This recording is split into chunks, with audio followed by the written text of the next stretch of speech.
И поискат в твои ще бъде от Твоето слово истина и верно.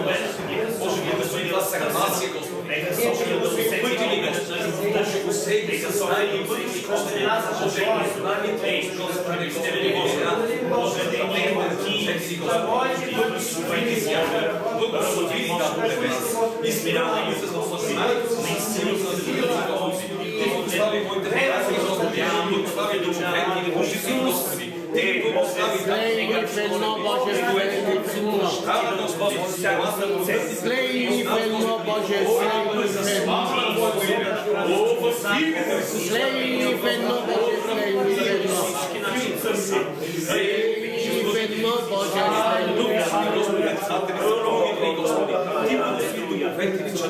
Слейно Боже, слейно Боже, Моля те, Господи, да ме изцелиш.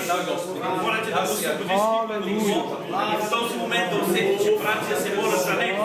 Моля те, Господи, да усети Твоята сила, Твоята кръв. Господи, ти да направиш чудо в живота му сега. Да го освободиш от пътята, от притеснението, Господи, да моля за него. И ти го благослови. Разбител на ти, сила.